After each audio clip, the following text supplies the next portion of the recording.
Is it ever really 50-50 though, Dr. Spirit? It's never 50-50. It's never. And the other part of that is, do you warrant that which you seek? So to your point, when you say these women come and they say, well, I want a man who has this and this and this.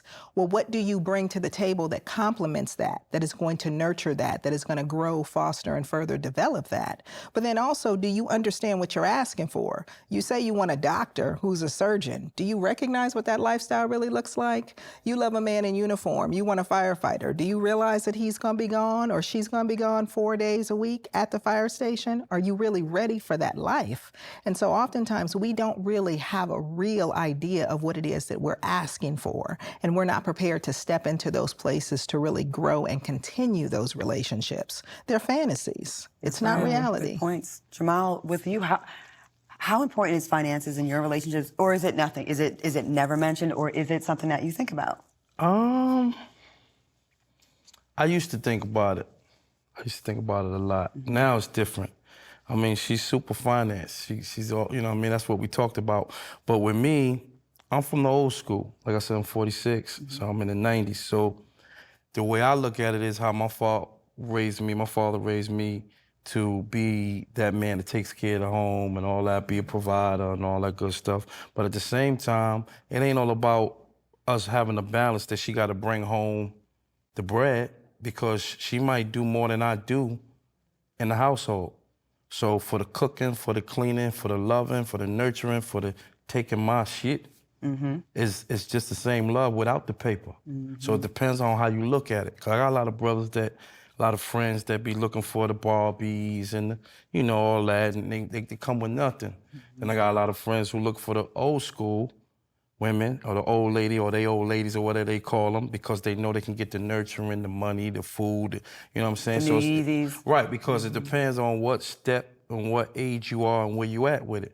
I'm 46, so I'm next to the 50 goal. As men, that's a big thing. It used to be where we used to think about 30s. Like 30s was the thing. You gonna be 30? Oh man, you done. Then it was 40, Right. but now it's the 50. Now it's definitely 50, you gotta have it together. So me, I'd rather I got blessed for somebody with super finance, but I'd rather take the cooking, the loving, the nurturing, just being there for me than anything else. Could you be with a woman, do you think you'd be secure in a relationship where the woman made a lot larger amount of money than you? Oh, she killed me at times. Yeah? Oh, she busts me at times. She realistic. So at the end of the day, I might wake up, it might be 250,000 on the table, sitting. Me, I gotta work for mine. You see what I'm saying? For me to get 250, 300,000, whatever, I gotta do 38 days, 45 days. Like, you know, man, to tell you, I gotta do 45 days. I gotta put work in for that. All she gotta do is connect the broker and the seller. It's different. She's been doing it 25 years. She's 55. It's a difference.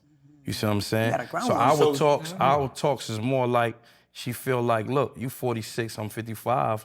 My question to you, do you have a problem with 55? That's where our talks are at. And I'm like, I have no problem with none of that. And it's just like she said earlier, men like me look for the nurturing, the mothers, something that we know what we want. You know, some bacon and eggs, just being on point. She's on point.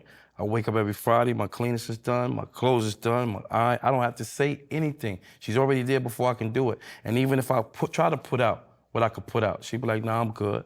You see what I'm saying? We just had to talk about a friend that invited us to a wedding, that told his wife at the wedding he will not marry her. And y'all all know who it is, but I can't put it out there. But he will not marry her unless she do a prenup. He told her at the wedding. At the wedding. So she had no warning until the wedding? She felt like he would warm up, love the wedding, get to the altar, get there, and do it. Nah. Oh, he said it before. He said it before and after and felt like she was going to do her part. Oh, okay. She never did her part. He got there and said, I know you probably think I was still going to go through with it, but I'm not going through with it until you sign this prenup. So it's a lot of brothers that worry about the bread. Me, I don't worry about the bread because when we die empty. A lot of brothers feel like they can take that paper with them. It's just bread. It's just money. You know what I'm saying? You can make it again. It's just about how long you can keep it. You see what I'm saying? Now with me in marriage, you gotta have stability. All actors like me, a lot of them, the great famous ones will tell you, if I don't get a movie, I don't eat. So don't get it twisted now. If I don't get a movie, I don't eat. All right? So we need stability. We need the ones.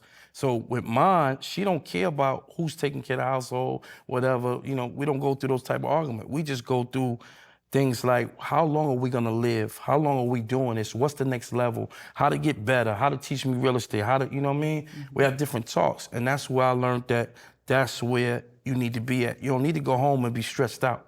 You need to go home and be happy as hell. It's a difference. Now, Jamal, I'm curious if your trade-off with those things that you may have been looking for versus your friends was the fact that you got the nurturing from I her. was dumb. I was dumb though. I was those guys, the Barbies, the Fly. But then at the end of the day, I'm in my pocket. I'm steadily in my pocket. I'm never getting somebody that's gonna help me.